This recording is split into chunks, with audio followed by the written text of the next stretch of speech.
There is a curious myth perpetuated in our modern world that the empath is here to heal others. A noble idea indeed. But like all half-truths, it masks a deeper archetypal function. The empath is not born to be the eternal healer, endlessly pouring themselves into the wounds of the world. Rather, they are born to serve as a mirror of humanity's collective shadow. Their sensitivity is not a wound, it is an initiation. Their suffering is not a flaw, it is a map. And if they dare to look deeper beneath the impulse to mend others, they will find the truth. They were never here to fix, they were here to reveal. What is this collective shadow that so many fear to name? It is the psychic residue of all we as a civilization have repressed, rejected, and cast into darkness. Every unspoken rage, every disowned desire, every shameful secret, passed from mother to child, from tribe to nation, it gathers there. While the individual has a shadow, so too does the species. The empath, in their quiet attunement, is the canary in the coal mine of the human psyche. They absorb what the rest of us disown. They cry for what others are numb to. They tremble before the forces we pretend don't exist. The true empath is not weak. Quite the contrary, they are burdened with a Herculean task. Their duty is not to alleviate the pain of others, but to stand as the one who feels what others refuse to feel. In this way, the empath is not a healer in the traditional sense. They are an awakener, a psychic midwife to humanity's unacknowledged truth. When I speak of the empath, I don't merely refer to a temperament or heightened sensitivity. I refer to an archetype timeless, universal, and profoundly misunderstood. It is the archetype of the wounded mirror, the vessel that reflects what is broken in the tribe.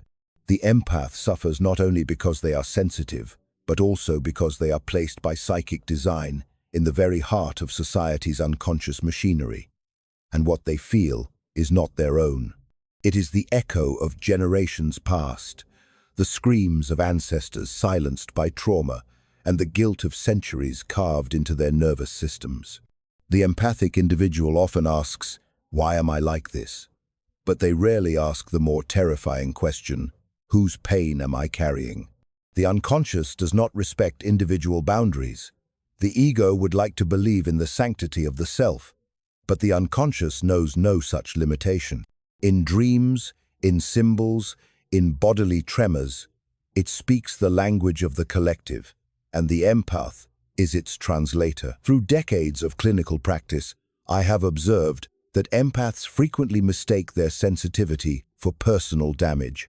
They assume they are broken when, in truth, they are permeable to forces that others are simply too numb to perceive. This misidentification is not a failure, it is part of the initiation.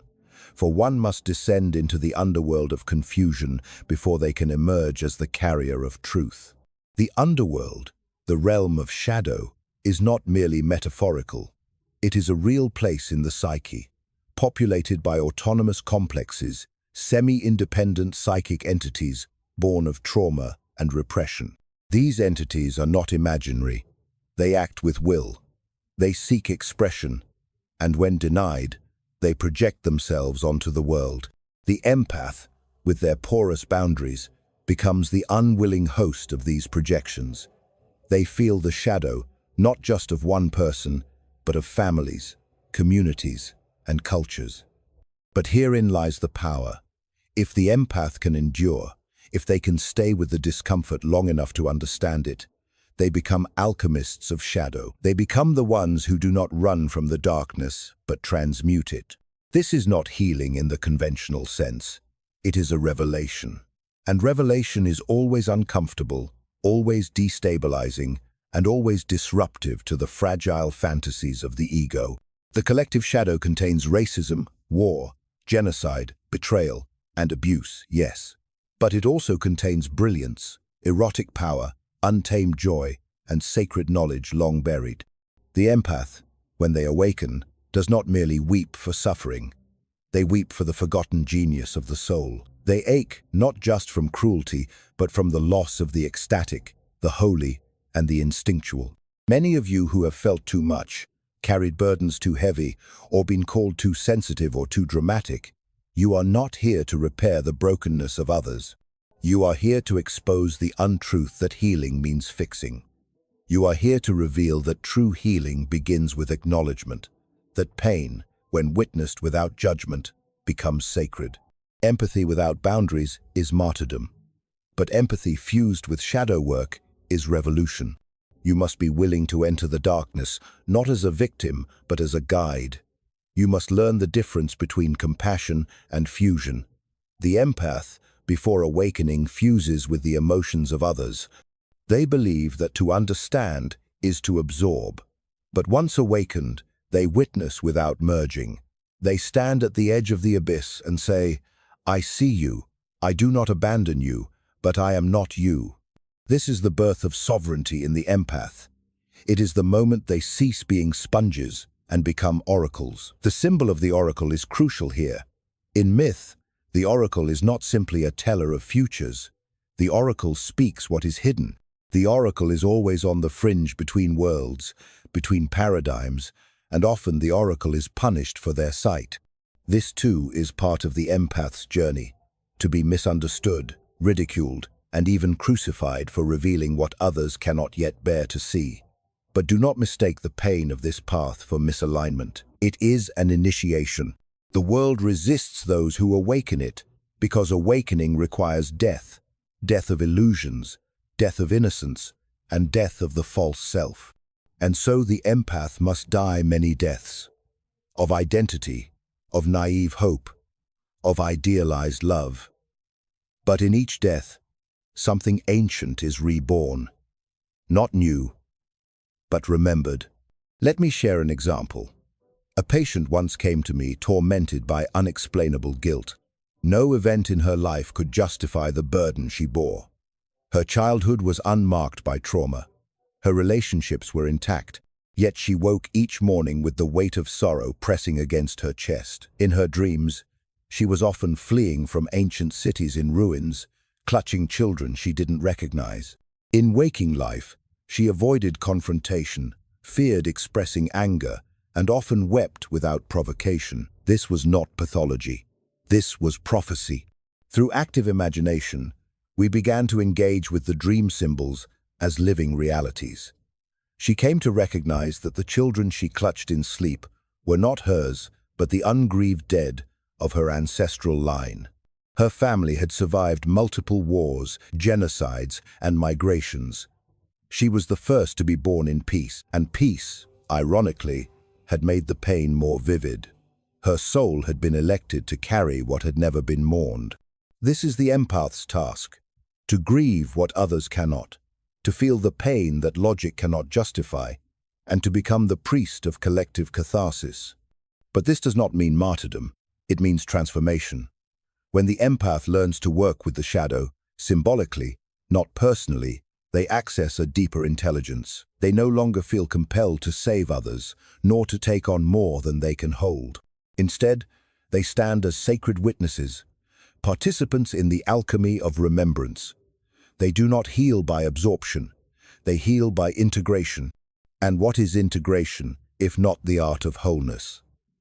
Wholeness does not mean perfection. It does not mean happiness. It means the capacity to hold the opposites, to honor light and shadow, joy and grief, rage and tenderness, without collapsing into either. The empath's body is a map, a divining rod, and a sacred text. But most empaths live at war with their bodies. They treat their somatic responses as betrayal, as if trembling, weeping, and exhaustion are signs of weakness. But the body is the shadow's canvas. It records what the mind represses. The empath must learn to listen to the body as an oracle. When your stomach clenches in the presence of another, that is information. When your chest aches without cause, that is a summons. When your skin crawls, your eyes tear, and your hands tremble, these are not symptoms. These are signals. The empath's task is to decode them, to ask, what truth is trying to speak through me? The empath must learn to put down the scapegoat's burden. They are not here to carry the sins of the world.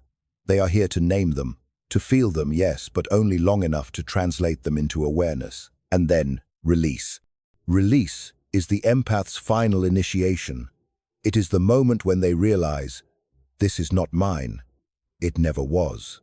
But I am the one who can see it, feel it, name it, and let it go. That moment is liberation. That moment is sovereignty. That moment is the reclamation of the empath's true purpose, not to heal, not to serve, but to awaken. This awakening does not come all at once. It arrives in waves, some gentle, others cataclysmic. First comes the disillusionment. The empath begins to see that their desire to help others was often a defense against their inner chaos. Then comes the collapse, the moment of psychic exhaustion, when they can no longer carry the world and must learn to carry themselves. And finally, if they endure, comes the remembering, I was never here to fix, I was here to feel.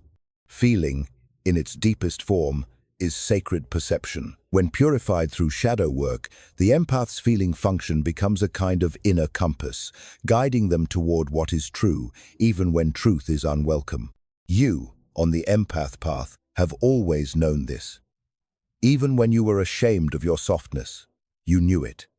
Even when your tears embarrassed others, you knew it. Even when your dreams made no sense to the waking world, you knew it. The knowing was buried, perhaps, but it never died. It waited patient as the moon, wise as the serpent for the moment you would remember. This moment is now. You are not here to fit into the existing paradigm. You are here to expose its limitations, to whisper of a deeper order, a more ancient wisdom, one that lives in the gut and the heart and the bones. You will make others uncomfortable. That is part of your design. Your energy illuminates what others have worked hard to forget. But you are not here to make people comfortable. You are here to make them conscious. You are not too much. You are precisely what this dying world needs.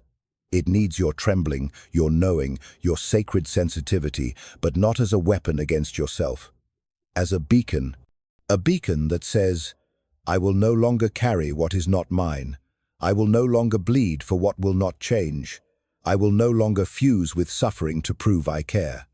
Instead, I will feel with clarity, witness with strength, and speak with love that pierces illusion. This is the empath revolution. Not loud but seismic, not visible but transformative, not rewarded but remembered by those who are ready to wake. And so I ask you now, not from my mind to yours, but from soul to soul. Are you ready to stop healing what does not want to be healed and begin awakening what is finally ready to remember? Are you ready to lay down the martyr's robe and rise as the oracle you have always been? Then breathe, feel, witness, and awaken.